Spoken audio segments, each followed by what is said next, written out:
Hi everyone, Chris Natsky here with Black Belt Leadership Speaking and Coaching with your Mind of a Champion tip of the week live on Facebook. You know, this week I wanted to share a story with you. I was thinking about this week, and as a professional speaker, when I have an opportunity to be in the audience, I really take a look at what other speakers are doing. And there was one man several years ago that had an amazing impact in terms of how I speak and just the impact that he made in terms of how he was connecting with an audience. And it was probably about 8 years ago, and I was in the audience at a National Speakers Association meeting here in Denver, Colorado. And the keynote speaker that day happened to be someone who started his career as a busker. He was a juggler on the streets of San Francisco. And now what he had done is he had taken that skill as a street performer and brought it into the world of keynote speaking. And he was absolutely amazing. In fact, you know, imagine a guy in a hotel room juggling balls and machetes on a 6-foot unicycle, and he tends to get your attention. And he had a great message. But what was really impactful for me is about, I guess around halfway through his presentation, it looked like he ad-libbed something. I don't know if this was something he'd already planned on doing, but this is what he did. He took a look at the lectern or the podium that was sitting over in the corner of the room. And it was a clear glass, plexiglass podium. And he looked at it and he said, "Hi, Amber, good to have you with me." He said, "You know, I've been thinking about this ever since I came up to speak." And he went over to the lectern and he put his hands on the sides and he began to shake it and to see how stable it was. And he goes, "You know what? I've been thinking about this all morning. I'm going to give it a whirl." And the next thing you knew, he popped up and he did a handstand right on top of the podium. Now imagine this plexiglass thing is moving back and forth and he's standing on top with amazing balance, holding himself up on two hands. And this is when he made the point that I'll never forget. He said, "You know, most of us in our lives..." Hi, Patrick, good to have you with us. And Sam, hey, Sam, great to have you there. I think you're on the Camino right now. So great to have you, brother. So anyway, so he's on this podium and he says, most of us in life think we have to be balanced. He goes, "But I'm here to tell you it's never about that at all." He goes, "You think I'm balanced right now, but take a look. I've got both hands on this podium and I'm moving back and forth, back and forth." And he goes, "I'm not balanced at all." He goes, "But what I am is I'm balancing. I'm balancing." And then he popped off the podium and of course got this rousing ovation. But the point he was making is so many times in our lives, hi Kellyanne, thanks for joining me. So many times in our lives we're striving for balance. And I don't know about you, but I've certainly gotten plenty of feedback in my life about needing to have better work-life balance. And I'm sure some of you have got that same feedback. But the point there is that balance is not something that we magically attain and then we have for the rest of our lives. In fact, it's something that we actually are working on all the time.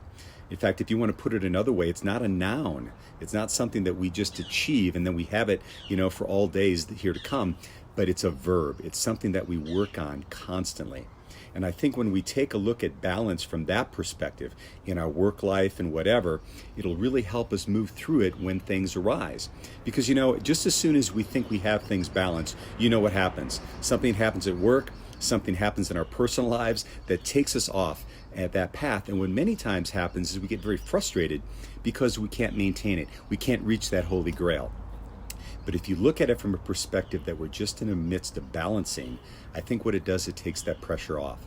So when I was contemplating this week, I thought of 4 things that I know that I can reflect on and I can move on, and I think you'd be helpful to hear it as well. So here's the first thing, is that accept that we're never going to be balanced. Can you hear that? Accept you're never going to be balanced. It's always going to be a work in process. Just like in martial arts, I've been practicing these kicks for years, but they're never going to be perfect. But I'm not going to strive for perfection. I'm going to strive for excellence. And so if you can look at things the same way, I think it can really help us.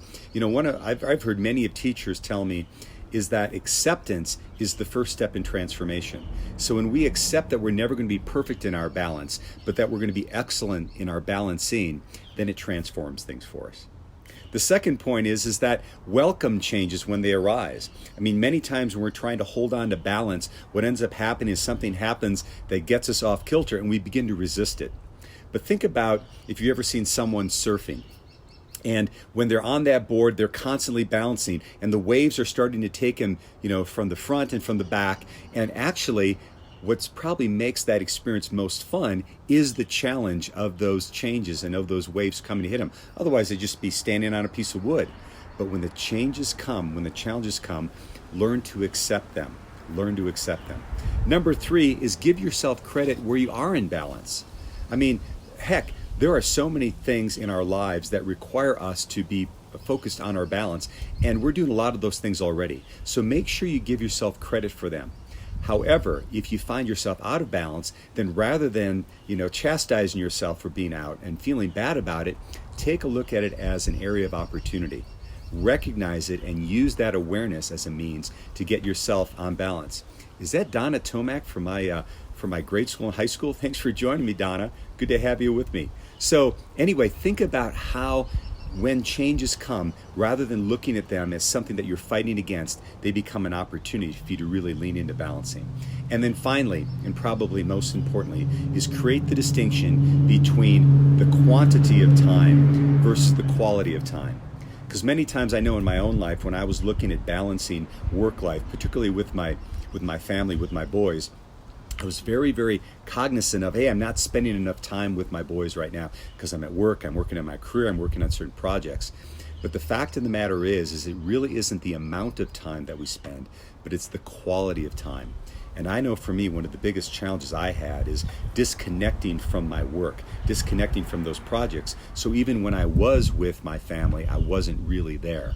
And so the challenge there isn't so much the amount of time, but it's the quality. Or said another way, if you're going to be someplace, be there. Don't be someplace else. And it could just be 5 minutes, 10 minutes, an hour. But that smaller amount of time that's quality is going to make the difference you want versus spending multiple hours with your family and not really being there.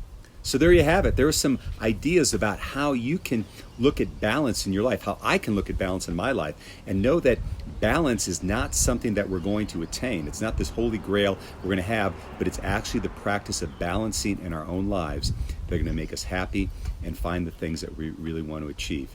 And you don't have to stand with a handstand on a podium to get there. You can do it today. So, my name is Chris Natsky, and I want to thank you for joining me on my Mind of a Champion Tip of the Week. If this spoke to you, please share, please comment. And also, in the comments below, if you have some own ways, unique ways that you balance in your life that really keep you on point, please share those as well. So we'll see you next time on the Mind of a Champion Tip of the Week.